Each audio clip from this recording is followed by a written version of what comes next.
Din sa iyong pag-ibig sa akin.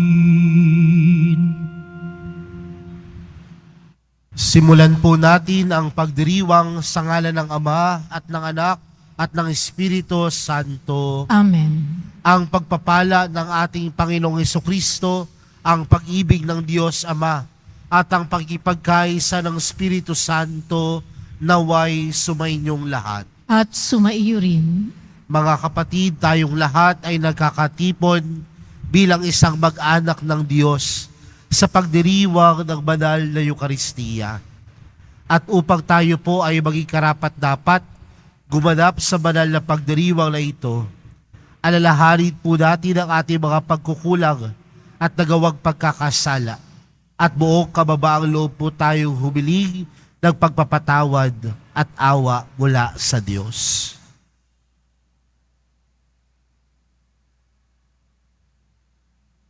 Inaamin ko Sa makapangyarihang Diyos at sa inyo mga kapatid, na luba akong nagkasala sa isip, sa salita at sa gawa, at sa aking pagkukulang.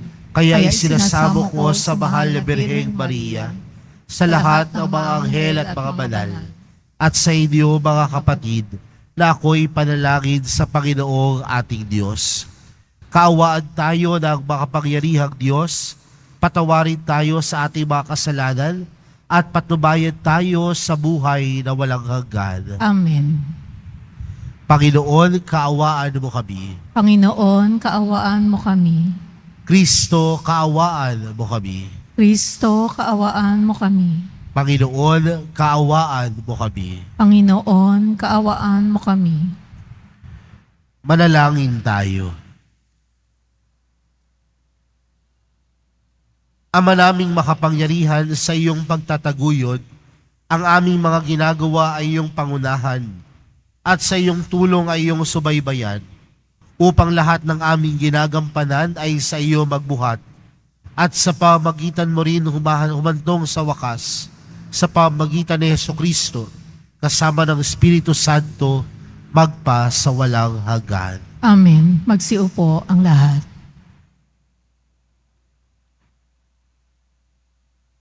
Pagbasa mula sa aklat ng Deuteronomio.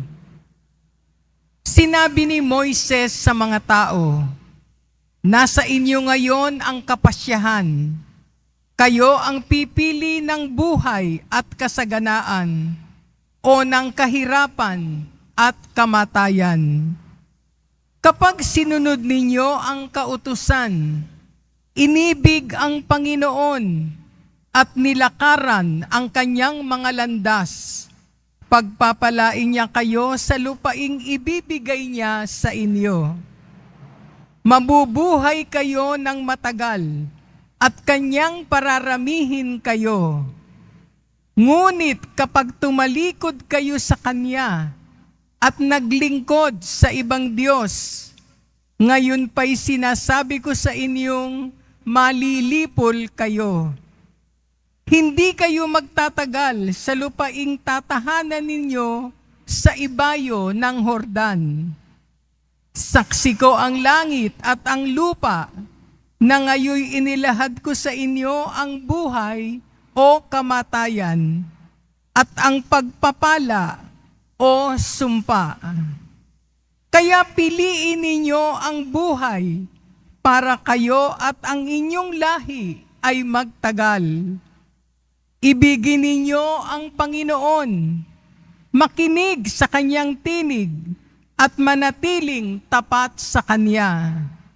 Sa gayon, mabubuhay kayo ng matagal sa lupaing ipinangako niya sa ninuno ninyong sina Abraham, Isaac, at Jacob."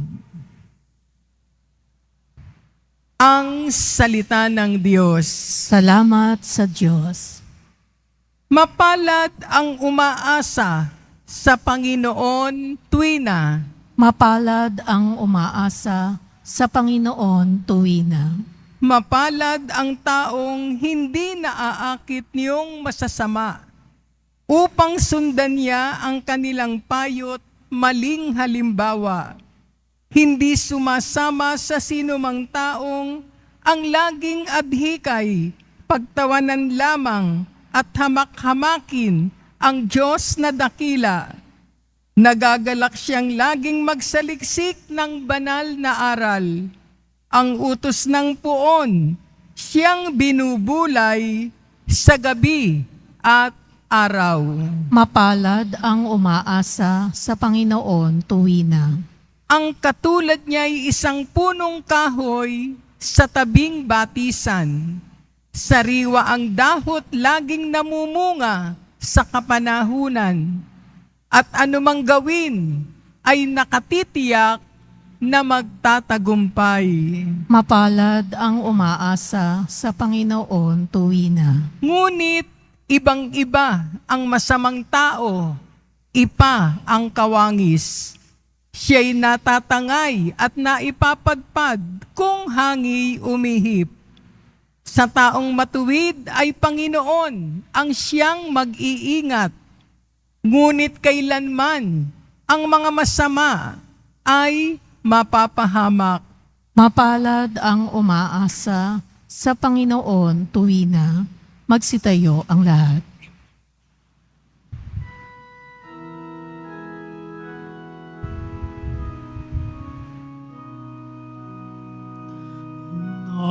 Nagpupuri kami sa'yo, Panginoong Jesucristo. Nagpupuri kami sa'yo, Panginoong Jesucristo. Sinabi ng poong mahal, kasalanan ay talikdan, pagsuway ay pagsisihan. Mag-ahari ng lubusan ang poong Diyos na may kapal. Nagpupuri kami sa'yo, Panginoong Jesucristo. Sumainyo ang Panginoon. At sumaiyo rin. Ang mabuting balita ng Panginoon ayon kay San Lucas. Papuri sa iyo, Panginoon. Noong panahong iyon, sinabi ni Jesus sa kanyang mga alagad, ang anak ng tao'y dapat magtiis ng maraming hirap. Itatakwil siya ng matatanda ng bayan, ng mga punong saserdote at ng mga iskriba. Ipapapatay nila siya, ngunit sa 3 araw ay muling mabubuhay. At sinabi niya sa lahat, kung ibig nino mang sumunod sa akin, limutin niya ang ukol sa kanyang sarili. Pasanin araw-araw ang kanyang krus at sumunod sa akin. Ang naghahangad magligtas ng kanyang buhay ay siyang mawawala nito. Ngunit ang mag-alay ng kanyang buhay alang-alang sa akin ay siyang magkakamit noon. Ano nga ang mapapala ng tao? Makamtan man niya ang buong sanlibutan, kung ang katumbas naman ito'y ang kanyang buhay. Ano nga ang mapapala niya kung siya'y mapapahamak? Mga kapatid, ang mabuting balita ng Panginoon. Pinupuri ka namin, Panginoong Hesukristo. Magsiupo ang lahat. Magandang umaga po sa inyong lahat. Pakibati nga po ang katabi ng magandang umaga. No? Mga kapatid, pangalawang araw sa panahon ng Kwaresma. At binibigyan tayo ng ating mga pagbasa kung paano dapat natin isabuhay ang panahon ng Kwaresma o ang hamon ng Kwaresma sa buhay pananampalataya natin. Mga kapatid, sa ating unang pagbasa, napakinggan po natin sa aklat ng Deuteronomio ang tagpo ng mga Israelita bago sila pumasok sa lupang pangako. At ano ang patuloy na paalala sa kanila na dapat sa kanilang buhay laging piliin ang Diyos. At sa pagpili ng Diyos, ang Diyos ay patuloy na magbibigay ng pagpapala, grasya at biyaya. Mga kapatid, sa buhay natin, araw-araw po tayong humaharap sa pagpili. Pagising pa lamang ng umaga, nag-iisip na tayo kung ano ang gagawin natin. Babangon ba ako o matutulog ako? Maghahanap buhay ba ako o hindi na lang ako papasok? Sa estudyante, mag-aaral ba ako o hindi na lang ako papasok na eskwelahan? Patuloy tayong gumagawa ng pagpili. At mga kapatid, ito yung kakayanang ipinagkaloob sa atin ng Diyos. Yung kalayaan na pumili. Pero mga kapatid, paano ba natin ginagampanan ang ating pagpili araw-araw? Madalas kapag tayo ay pumipili, ang pinipili natin yung tama at nakakabuti para sa atin. Pero meron din mga pagkakataon na nagkakamali tayo ng pili.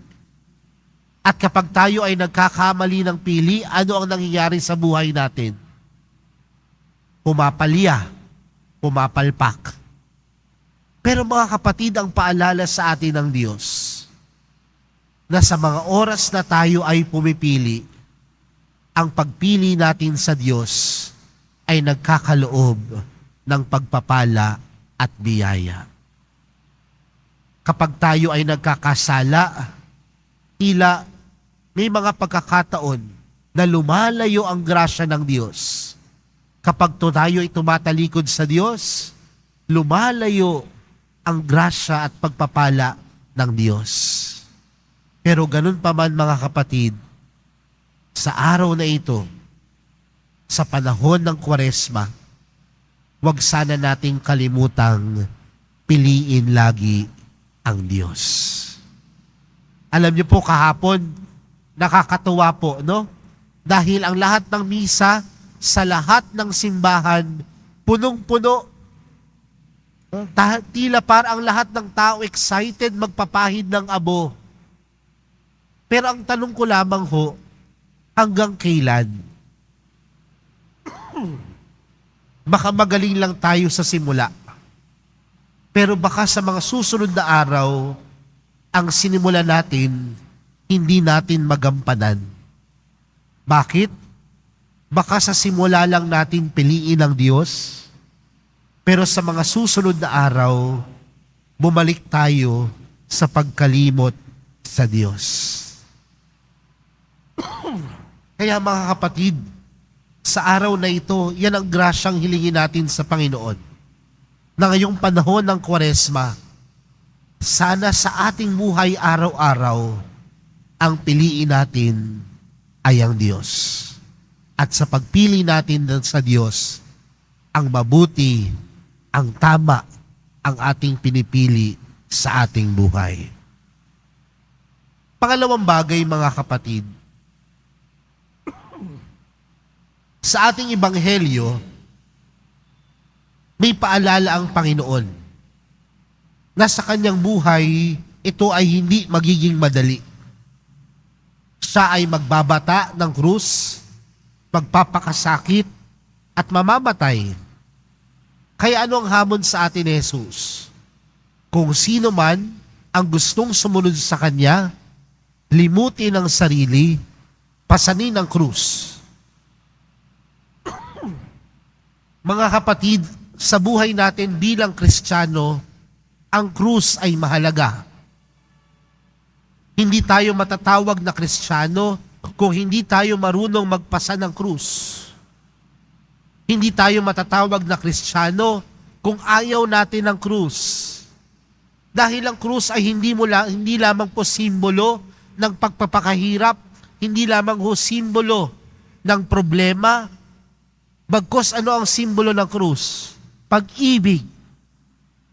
At ibig sabihin, kung ikaw ay Kristiyano, marunong kang magpasa ng krus dahil marunong kang umibig. Dahil oras na sinabi mong ayaw mo nang magpasa ng krus, para mo na ding sinabing ayaw mo nang magmahal. Kaya nga mga kapatid, kung mabigat man ang krus na pasan-pasan natin sa ating buhay, ano ang panawagan sa atin? Kailangang may katulong tayo sa pagpasa ng krus. At sino ang pinakataong pwedeng tumulong sa ating magpasa ng krus? Walang iba, kundi ang taong nakapako sa krus. Sino ito?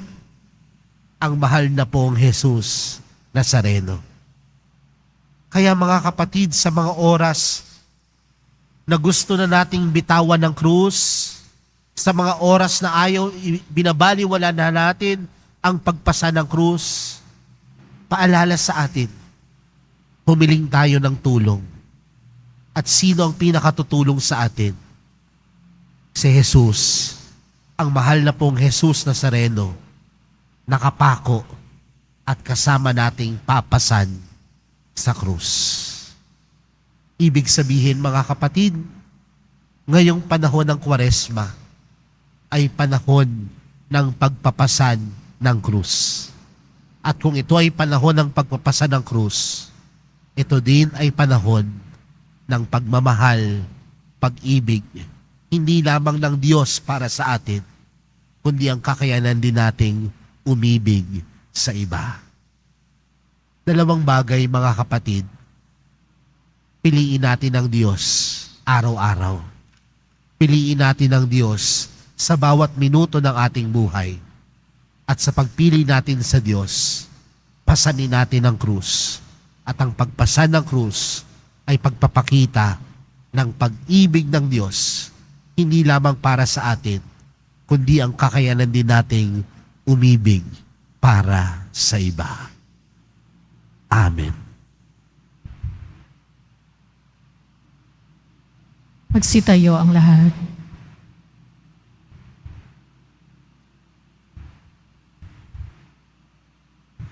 Minamahal kong mga kapatid, tinatawag tayo ng Panginoong Hesus upang sumunod sa Kanya, magpaksa ng krus katulad niya, at ihabilin sa Kanya ang lahat ng nagdurusa.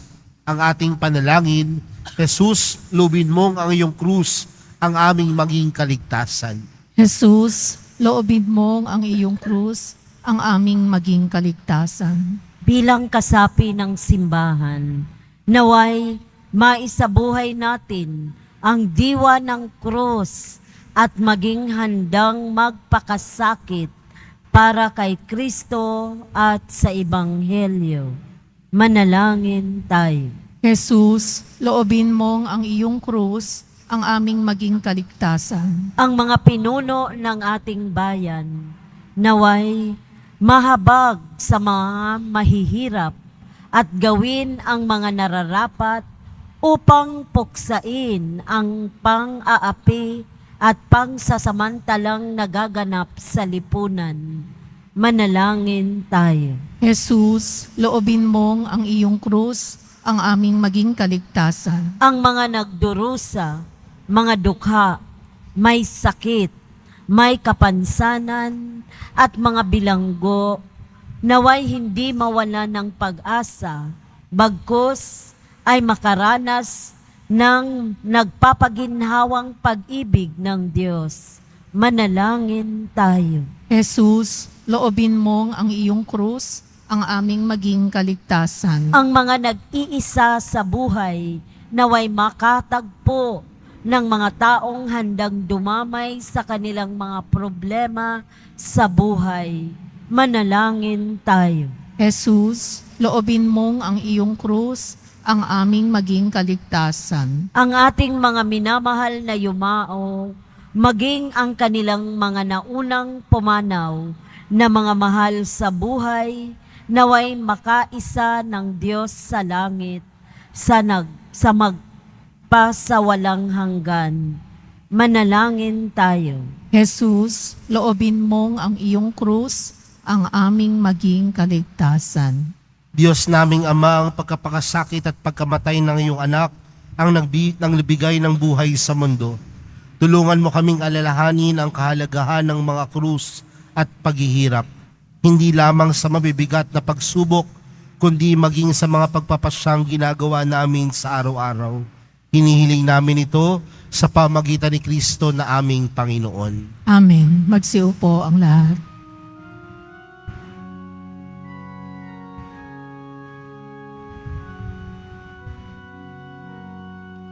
Sa pagsunod sa utos mo, nalulugod akong labis, di masukat ang galak ko, pagkat aking iniibig. Sa'yo, Ama, aming handog, ang tinapay at alak na ito, handog ng iyong bayang sumasamo, humihingi ng patawad mo. Magsitayo ang lahat. Manalangin po kayo mga kapatid upang ang pag-ahay natin ay kalugdan ng Diyos amang makapangyarihan. Tanggapin nawa ng Panginoon itong paghahain sa iyong mga kamay, sa kapurihan niya at karangalan, sa ating kapakinabangan, at sa buong sambayanan niyang banal.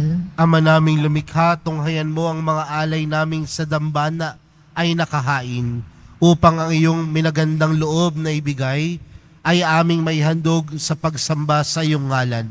Sa pamagitan ni Hesukristo, kasama ng Espiritu Santo, magpa sa walang hanggan. Amen. Sumainyo ang Panginoon. At sumaiyo rin. Itaas sa Diyos ang inyong puso at diwa. Itinaas na namin sa Panginoon. Pasalamatan natin ang Panginoong ating Diyos. Marapat na siya ay pasalamatan. Ama naming makapangyarihan, tunay ngang marapat na ikaw ay aming pasalamatan. Sa pamagitan ni Jesucristo na aming Panginoon, sa pagbabakasakali mong kami bubuti, isinugong mo si Jesucristo upang pangunahan kami. Bilang pagsunod sa iyong atas na bigay, ipinahayag ng iyong anak ang iyong kalooban, na ang mga apit dukha ay kanyang damayan. Ngayon ay iyong inihahandog ang pagkakataong aming maisaloob, ang kanyang ganap at kusang paglilingkod, upang sa iyo lagi kaming makasunod. Kaya kaisa ng mga anghel na nagsisiawit ng papuri sa iyo, nang walang humpay sa kalangitan, kami nagbubunyi sa iyong kadakilaan. Santo, Santo, Santo, Panginoong Diyos ng mga hukbo, napupuno ang langit at lupa ng kadakilaan mo, o sana sa kaitaasan. Pinagpala ang naparirito sa ngalan ng Panginoon, o sana sa kaitaasan. Magsiluhod ang lahat. Ama naming banal, ikaw ang bukal ng tanang kabanalan. Kaya't sa pamagitan ng iyong Espiritu, gawin mong banal ang kaloob na ito upang para sa aming maging katawan at dugo ng aming Panginoong Hesukristo.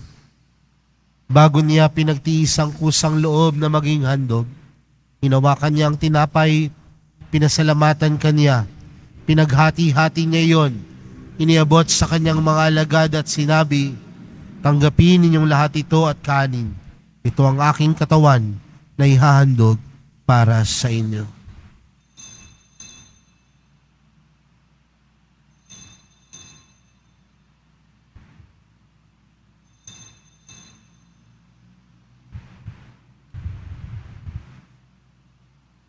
Gayon din naman noong matapos ang hapunan, hinawakan niya ang kalis. Muli kanyang pinasalamatan. Iniabot niya ang kalis sa kanyang mga alagad at sinabi, "Tanggapin ninyong lahat ito at inumin. Ito ang kalis ng aking dugo, ng bago at walang hanggang tipan. Ang aking dugo na ibubuhos para sa inyo at para sa lahat, sa ikapagpapatawad ng mga kasalanan. Gawin niyo ito sa pag-alala sa akin."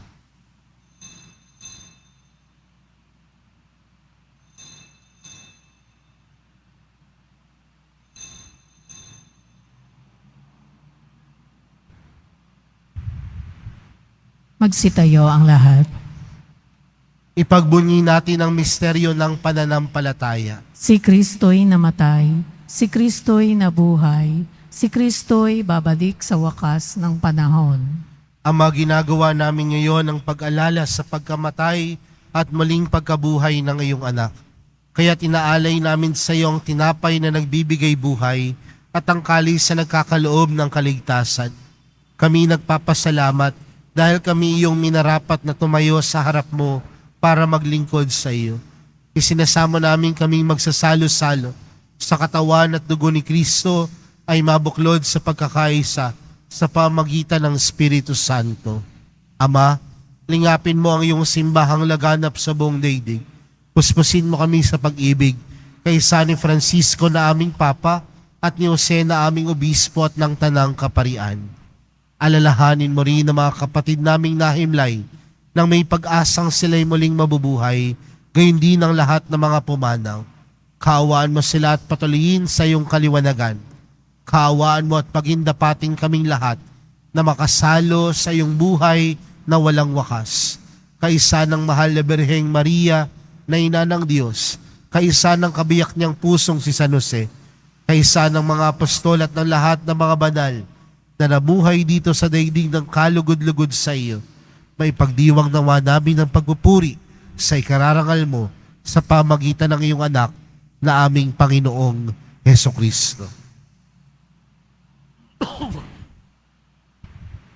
Sa pamagitan ni Kristo, kasama niya at sa Kanya, ang lahat ng parangal at papuri ay sa iyo, Diyos amang makapangyarihan, kasama ng Espiritu Santo, magpa sa walang hanggan. Amen.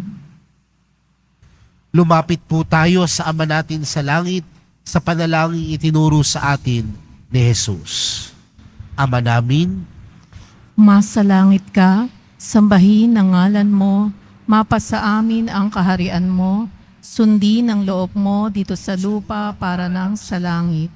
Bigyan mo kami ngayon ng aming kakanin sa araw-araw at patawarin mo kami sa aming mga sala para nang pagpapatawad namin sa nagkakasala sa amin. At huwag mo kaming ipahintulot sa tukso at iadya mo kami sa lahat ng masama. hinihiling namin kami adiyas sa lahat ng masama, pagkalooban ng kapayapaan araw-araw, iligtas sa kasalanan at ilayo sa lahat ng kapahamakan.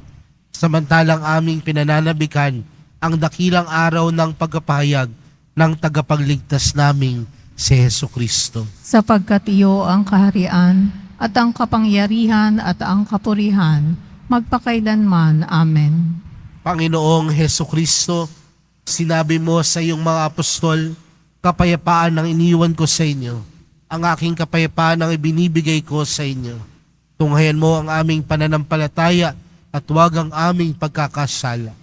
Pagkalooban mo kami ng kapayapaan at pagkakaisa, ayon sa iyong kalooban, kasama ng Espiritu Santo, magpa sa walang hanggan. Amen. Ang kapayapaan ng Panginoon ay laging sumainyo. At sumaiyo rin. Magbigayan po kayo ng kapayapaan sa isa't isa.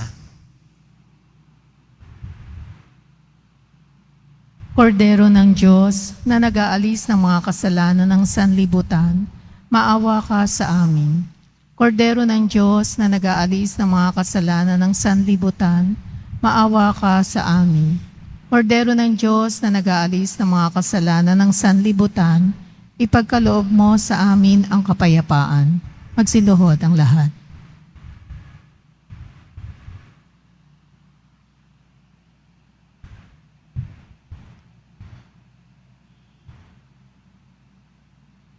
Narito po si Jesus, ang kordero ng Diyos. Siya ang nag-aalis ng kasalanan ng sanlibutan. Mapalad ang mga inaanyayahan sa kanyang piging. Panginoon, hindi ako karapat-dapat na magpatuloy sa iyo, ngunit sa isang salita mo lamang ay gagaling na ako.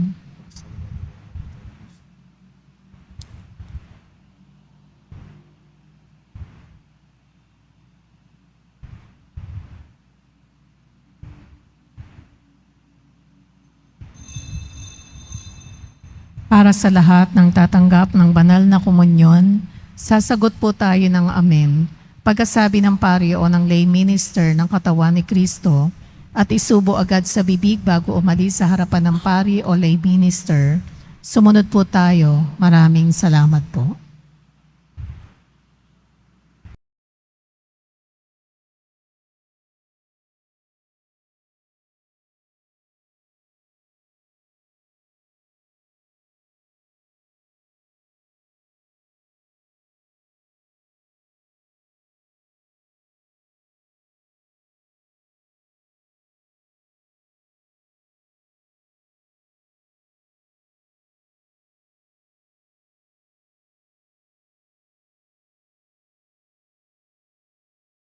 Manalangin tayo.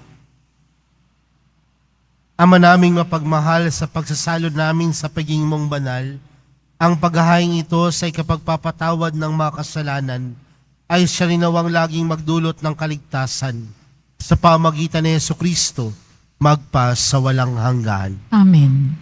Sumainyo ang Panginoon. At sumayo rin. Mahal na pong Jesus Nazareno, inihayag mo sa pamagitan ng krus ang walang maliw na pag-ibig ng Diyos ang katauhan.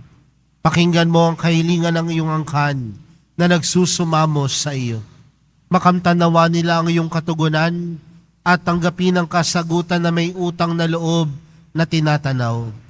Basbasan din po ninyo ang mga daladala nilang mga imahen at dasalan. Sa pamagitan ng bendisyon na ito, naway maalala nila ang mga pangako nila noon sa binyag, na ikaw ang kanilang ibigin at paglilingkuran bilang Panginoon, magpa sa walang hanggan. Amen. At pagpalain po kayong lahat ng makapangyarihang Diyos, Ama, Anak, at ng Espiritu Santo. Amen. Humayo kayong taglayang kapayapaan ng Poong Jesus Nazareno. Salamat sa Diyos.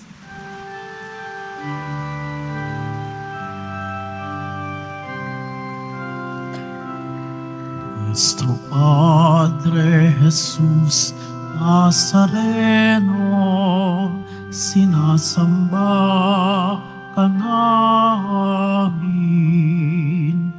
pinipintuho ka namin, aral mo ang aming buhay at kaligtasan.